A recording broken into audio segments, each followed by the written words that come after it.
Hello guys, मैं आपका भाई साहिल आज फिर आपको एक वीडियो लेकर आया हूं जिसको बोलते हैं हम रानीखेत वायरल की। आज आपको वायरल के बारे में आज मैं आपको बताने जा रहा हूं। अपना वायरल किस प्रकार का होता है, कितना खतरनाक ये वायरल होता है कि फार्म भाइयों को इस वायरल से कितना डरना चाहिए, क्यों डरना चाहिए, आज इसके बारे में आपको हम बताने जा रहे हैं। मैं आज स्टार्ट करता हूँ रानीखेत के बारे में। रानीखेत पोल्ट्री की दुनिया का सबसे खतरनाक बीमारी और वायरल है। इस रानीखेत वायरल डिसीज है। इसका कोई भी वायरल डिसीज का कोई भी ट्रीटमेंट अभी तक नहीं बना है। वायरल डिसीज होने के कारण महाभयंकर इसलिए बोला जाता है कि जब रानीखेत फार्म के अंदर आती है 80 से लेकर 100% तक फार्म के अंदर मोर्टेलिटी फार्म के अंदर हो जाती है, जिससे कि फार्म का पूरा फार्म फ्लो ख़राब हो जाता है, जिससे फार्म भाई को कुछ भी नहीं बिचता। अब बात यह है कि रानीखेत वायरल होता किससे है। इसका वायरस का नाम बता देता हूँ। लैक्टोजोनिक एफ स्टैन IPS बायो मोड के नाम से यह वायरस होता है। इसके लिए हमारी लसोटा वैक्सीन ही बनी है, जो बर्ड को हमें 7वें दिन और 18वें से 21 दिन के ऊपर हमें वैक्सीन ज़रूर करनी चाहिए।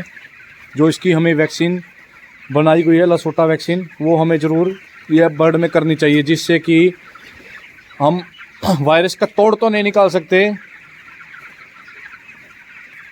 जब इसमें 3 स्टेज आती हैं, फर्स्ट स्टेज होती है उसके अंदर अपनी 20 से 30% मोर्टेलिटी होती है। लैक्टोजन स्ट्रेंथ आती है तो 20 से 30% मोर्टेलिटी अपनी फार्म होती है। दूसरी स्टेज आती है तो 50% मोर्टेलिटी अपनी, और तीसरी स्टेज आने के बाद अपनी 92-100% मोर्टेलिटी फार्म की हो जाती है, जिसको हम पूरा भयंकर वायरल बोलते हैं रानीखेत वाला। वेलोजिन स्टैंसेन से कोई भी वैक्सीन बनती है। लैक्टोजन से वैक्सीन बनती है, जैसे लसोटा वैक्सीन, B1X वैक्सीन, 3 वैक्सीन में मार्केट में अवेलेबल। ये लैक्टोजन स्टैंस से यह बनती है। जब रानीखेत तीसरे नंबर पर आती है उसकी वजह से बनती है। हम वैक्सीन देते हैं 7वें दिन मिजनोलिथैंथ बनते हैं। R2B वैक्सीन उसका दूसरा नाम होता है। जब R2B का मतलब Ranikhet 2 Bombay vaccine. R2B vaccine मिजनोलिथैंथ से बनती है। वो डिसीज प्रतिरोध करने की क्षमता रखती। R2B वैक्सीन यह हमारे पेरेंट में लगती है। इसमें तो हमारी लसोटा ही होती है, जो अपना ये ब्रॉयलर बर्ड है, इसके अंदर तो अपनी लसोटा वैक्सीन ही होती है। लगभग फार्मर तो यही पालते हैं, तो इसमें वैक्सीन अपने 2 लसोटा ही करनी चाहिए। अब हम रानीखेत से बचना है। रानीखेत एक महाभयंकर बीमारी है। उससे बचने के लिए उसका कोई ट्रीटमेंट अभी तक ना बना है और ना ही बनेगा। सिर्फ हम एक वैक्सीन के तौर पर ही रानीखेत वैक्सीन से बचा जा सकता है, जो टाइम टाइम 7वें दिन वैक्सीन करनी पड़ेगी, जब भी आप बच पाओगे। नहीं तो इतनी महंगी वैक्सीन भी नहीं आती। ये आपको मार्केट में अच्छे दुकान से मिल जाएगी। ऑनलाइन लेने की कोशिश मत करना। अगर आप ऑनलाइन लेने की कोशिश करोगे तो वो वैक्सीन प्रॉपर तरीके से पैकिंग होकर नहीं आएगी, तो आपको नुकसान कर जाएगी। लसोटा और B1 वैक्सीन है, बहुत सस्ती वैक्सीन है, कोई इतनी महंगी वैक्सीन नहीं है। हाँ, सभी फार्मर को ध्यान रहना चाहिए। 2 वैक्सीन तो हमें यह करनी चाहिए। 7वीं वैक्सीन तो कम से कम, और एक वैक्सीन यूँ नहीं लगाते। सबसे ज़्यादा नॉलेज ना होना। नॉलेज के बगैर भी वैक्सीन लगाओगे तो भी आपको साइड पे दिक्कत करती है। इसलिए तो सही में फार्मर भाई को डरने की ज़रूरत होती है। क्यों भाइयों को इस तरीके से पता नहीं होता कि हमें वैक्सीन करनी कैसे है, क्या नहीं करनी। वो भी किसी अच्छे सलाह से डॉक्टर से लेकर जब लोगे तो ही आप उस वैक्सीन को कर पाओगे। अदरवाइज़ आप खुद ट्राई करने की कोशिश करते हो तो आपको बहुत ज़्यादा दिक्कतें झेलनी पड़ती हैं, जिससे कि आपका बर्ड भी स्ट्रेस में रहता है और आपके फार्म में वायरल आने का भी खतरा बना रहता है, जिससे आपको बहुत ज़्यादा नुकसान झेलना पड़ेगा।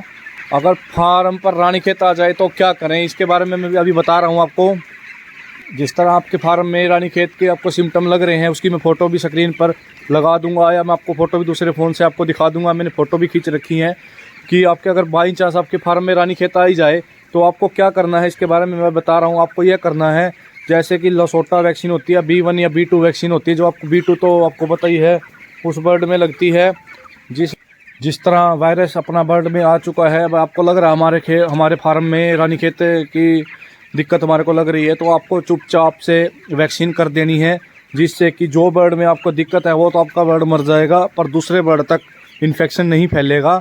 इससे कि आपका फार्म लॉस में नहीं जाएगा और ना आपको इस समस्या का झेलना पड़ेगा, जिससे कि रानीखेत का इतना खतरा रहता है। कि रानीखेत आपको पता है 3 स्टेज में होती है, first and second and third. First stage में तो मैंने आपको पहले बताया 20% से 40%, सेकंड स्टेज में 40 से 60 और तीसरी में तो पूरा फ्लॉक ख़त्म हो जाता है, जिससे बहुत ज़्यादा भयंकर नुकसान आपको झेलना ही पड़ेगा। और दूसरी बात और बता देता हूँ आपको मैं, जिस तरह बर्ड में उसकी ह्यूमिडिटी घट जाती है, भाई बर्ड बीमार होगा तो उसकी ह्यूमिडिटी घट जाती है, उसके लिए आपको ह्यूमिडिटी ही बढ़ाने के लिए ह्यूमिडिटी की दवाइयाँ भी साथ में देनी पड़ेगी, जिससे कि बर्ड ह्यूमिडिटी बनी रहेगी तो बर्ड आपका दिक्कत, अगर प्रोटीन देते रहोगे दिक्कत, और आपको पानी के थ्रू नहीं, जैसे बैक्टीरिया होता है तो आपका रानीखेत ज़्यादा बढ़ जाती है, तो पानी को भी शुद्ध करना है, पानी को भी आपको देखना है, अच्छे से ध्यान रखना है कि, और इकोलाई वो भी आपको ध्यान रखना है। फार्म के अंदर आपकी सबसे ज़्यादा बर्ड पानी और फीड ही लेता है, वही पानी के वजह से आपको समस्या झेलनी पड़ती है, वो दिक्कत होती है। उससे बचने के लिए हमें रानीखेत कोई, देखो वायरल का कोई ट्रीटमेंट तो नहीं है कि सबसे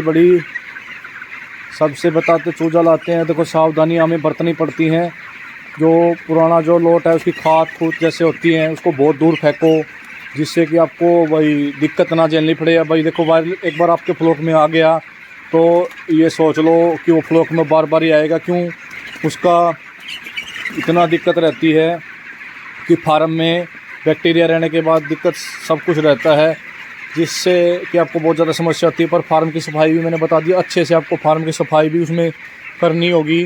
अगर थोड़ा बहुत भी आपका रह जाता है तो भी आपको समस्या फिर झेलनी पड़ेगी, तो इससे अच्छा है कि आप उस चीज़ को पहले ही दूर कर लो कि आपको समस्या ना झेलनी पड़े और दिक्कत ना हो। और बार बार वही दिक्कत को पता क्या, सब सोचते हैं कि हमने बर्ड वायरस से बचना है, कोई भी वायरस हो, देखो वायरस कई प्रकार के होते हैं, पर ये बड़ा और ख़तरनाक वायरस है।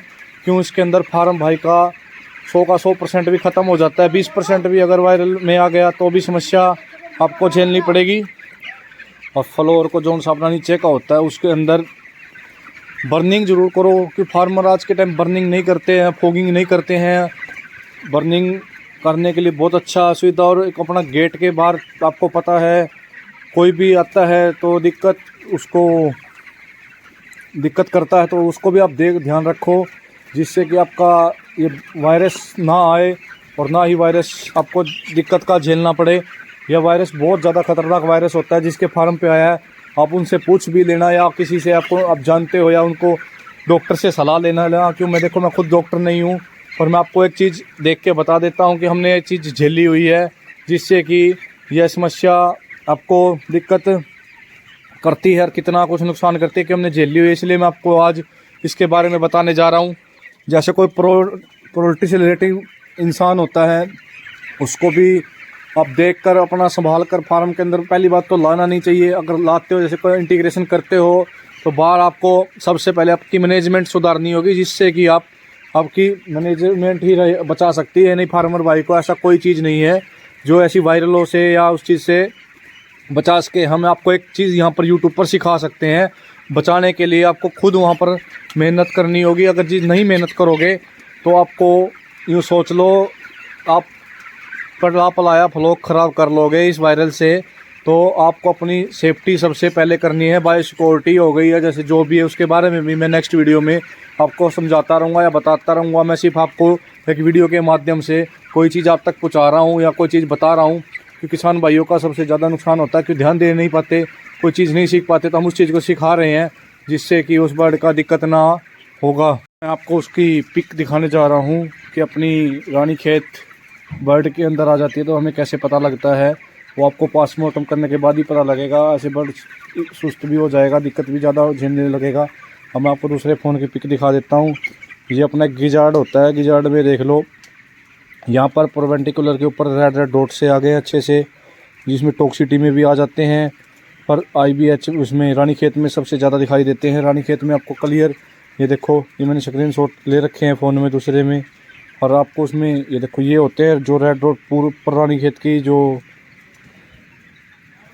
ये बिंदी से इसमें होती हैं, इसके अंदर पूरा रेडनेस हो जाती है, इसमें पिक बन जाती है, जिससे कि यह आपको लगेगा कि आपके फार्म में रानीखेत आ गई है। जिसमें जो बर्ड इफेक्टेड हो गया, वो पहले ही बताया मैंने आपको, उसको आप वैक्सीन, दूसरे बर्ड को वैक्सीन से बचा सकते हो। और एक अपना सिक्का होता है, सिक्का का जो ज्वाइंट होता है, उस ज्वाइंट के अंदर रेड कलर के छेद से डॉट से आ जाते हैं, उससे भी आपको वहाँ पर डॉक्टर ही आपको बता पाएगा कि हम डॉक्टर नहीं है। आपको लगता है पाड़ के लग रहा है भाई हमारे बर्ड में मोटिलिटी हो रही है, आप चेक करवा के, अगर रानीखेत का लग रहा है तो आप वैक्सीन कर सकते हो। अगर अदरवाइज़ उसका आपको लैब के अंदर टेस्टिंग करवानी होगी, जिससे कि आपको पता लग जाए हमारे फार्म में रानीखेत आई है या नहीं आई है, कि आपको समस्या से ना जूझना पड़े। हम तो कहते हैं किसी के फार्म पर रानीखेत ना आए, क्योंकि रानीखेत एक ऐसा वायरस है जो कि पूरे के पूरे बैच को ख़त्म कर देता है। जितना हो सके दोस्तों इस वीडियो को शेयर करना, कि कोई किसी फार्म भाई का सहयोग हो सके कि भाई रानीखेत से कैसे बचा जाए और कैसे क्या उपाय किया जाए। हम तो यही चाहते हैं हमारी वीडियो से किसी फार्म भाई का भला हो, अच्छे से फ़ायदा हो। हम तो उसी के लिए वीडियो बना रहे हैं, उसी के लिए मोटिव सबको दे रहे हैं। जितना हो सके फार्म भाइयों लाइक एंड शेयर करना, आपका एक लाइक हमें बहुत मोटिव करता है। तो जितना आप लाइक करोगे हम उतना आपके लिए अच्छी अच्छी वीडियो बनाते रहेंगे। अभी हम यही वीडियो को यहीं पर विराम करते हैं। मिलते हैं दोस्त नेक्स्ट वीडियो में। लाइक एंड शेयर जरूर करना, जितना हो सके इस वीडियो को शेयर जरूर करो कि किसी का अपना बर्ड दिक्कत में हो तो वो उससे बर्ड से बच सके। बाकी आपको लग रहा है रानीखेत है तो आप अच्छे से अपने डॉक्टर के नज़दीकी डॉक्टर को आप अपने वहाँ पर चेक करवा सकते हो।